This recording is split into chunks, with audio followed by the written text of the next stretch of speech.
Hello, this is Lisa Griffith, and I wanted to do a fast video on the Displaced pattern project because it felt very abstract in just the written language.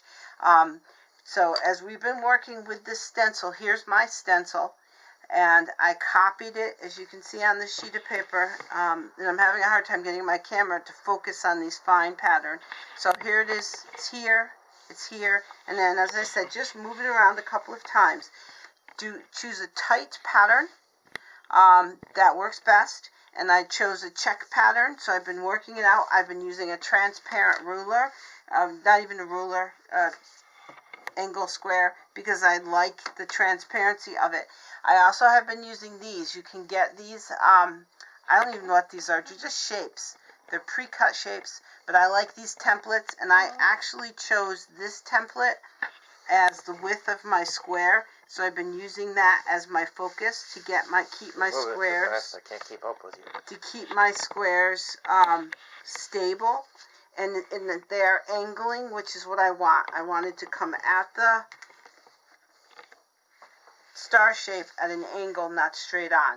So what you want, the most important part is I want to have you understand is that, and I'll move all that out of the way, and make sure you have a good clean eraser, not one that you've used for charcoal, especially if you're in my drawing class. So once you've drawn it up and you start adding the pattern, when you get to the edge of the object, and I hope that you can see this one here, I'll show it to you as clearly as I can. Do not outline the object. Do not outline your stencil. Continue to figure out which one, and that's what I did here, first I did it with pencil, because that's the biggest mistake that everyone makes. I do too, is finding which one of these is going to be black and which one is white. And you just want to define the ones that are going to be black, and you want to go in, and that'll be black, this will be black. When you get to your actual shape, you want to only define the element that is black. You do not want to contour anything that's white. You want to leave it white. Because what we're going to do is we're going to erase the graphite contour line, and your object is only going to exist wherever it hits the pattern. And so inside, you're going to go inside and see your pattern comes right up against the object. Here, you can see it. I have it laid out. And then inside, you're going to take the same pattern and jump it askew. So you're going to change it just a hair off. So if you're going along here, let me show you on this one, so I don't confuse you even more. We can make these because they're going to either be black or white. Here's our linear pattern that breaks up into our cubes, right? Okay. So and I'm stopping right at the star. I'm not going into the star. I'm stopping right at the star.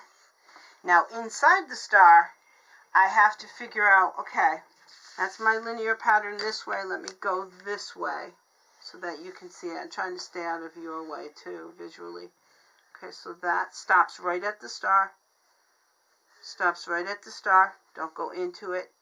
And don't outline it. No contour line here. Okay? And then once you're in that star, once you've got the pattern all around the star, the star just sits there. Now you have to go back in with your pencil and go, okay, there's my line. So I am going to go same box size, but I'm going to go askew of it. So when you hit your line, you're going to go over. You're going to go over. Okay? And then this line is going to be over here. Now all of a sudden, your same pattern is just askew. It's just jumped. Only on the inside. Okay? Yes. I'm sorry if I really don't. What does askew mean? Askew means it's just the pattern has moved. I don't know how else to say it. It's the pattern has moved. The inside pattern has moved. So that's how that's going to happen. And then when we get here, you're going to do the exact same thing. You're going to jump it just like a 2 millimeters. I think I'm doing it.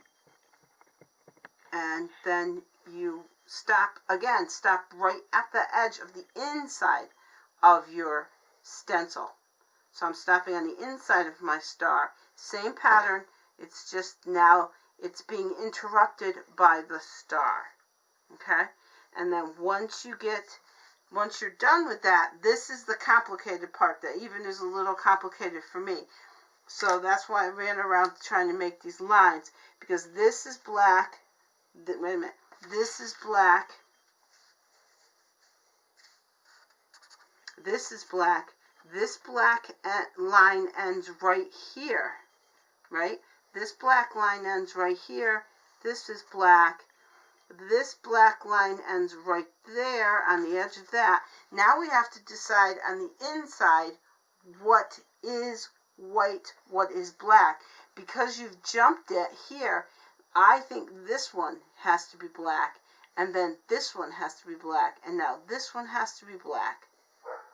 Now this one has to be black, and this one has to be black. So that's why I make a mark with the pencil first before I put in anything else, so that you don't mess it up. Yes, my assistant has a question. You had a question? No, I don't. Oh, okay. I thought you had a question. All right, so you'll see that this happens. The point where it becomes really more complicated is when you hit these finite little corners, because I chose to do a star. And on this star, I have to check my width. This is why I have this as my guided width. I'm better with patterns. I'm a garment maker by trade. So I'm better with pattern than I am with solids. Yeah, I'm better with actual these things, actual stencils than I am with a measurement. But if you're good with the measurement, go for measurement. So this is black, this is white, this little tip right here, because this is white, so this little tip is going to be black. I mean, just that teeny little tip. Okay?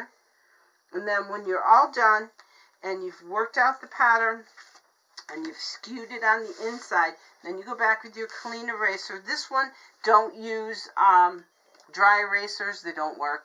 They made this bleed on me. I had to go get new markers. My markers were drying out. So I thought, I have an eraser from school, black eraser, and don't do that, because it'll messes it up. All right, so what I'm going to do here is, once I've got it all done, and I'm not absolutely happy with that, but I need to show you, go in with a clean eraser and take away all the drawn lines. Once all the drawn lines are gone, it won't bother the marker at all. Then you're done. If you pulled it off, you should have an optical illusion, very subtle, of the object, and sometimes it's not seen immediately. Sometimes it's seeing the whole field of pattern being displaced. This one's already coming off. It's already coming off. Okay, excellent. So that's what we're looking for here. We're looking for a displaced. So basically, it's an optical illusion when we're done. If we've pulled off the pattern, we've kept it nice and clean and neat. And another step I want to show you quickly before you go that I use is find any kind of cheap, inexpensive paper. It doesn't matter what it is, lined paper, but you need the machine tool, the cut machine tooled edge. And what I do so that I can keep a clean, sharp edge is I line up the edge. I line up the edge right where I need to draw it, and I tend to do this so that I don't make a mark. Overlap it, because I'm not always perfectly neat with my lines. So this will help you whenever you're trying to make sure you stay into the line. I have both in your kit should be both fine markers and a fat marker. Be careful of the fat markers. This one's a little too fat.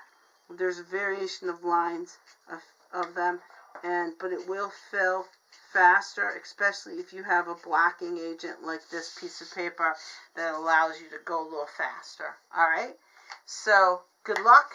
Again, email me at lgriffith@berkshirecc.edu with any troubles, and if you need to, take the best photo you can of it and send it along, and I can tell you what's happening.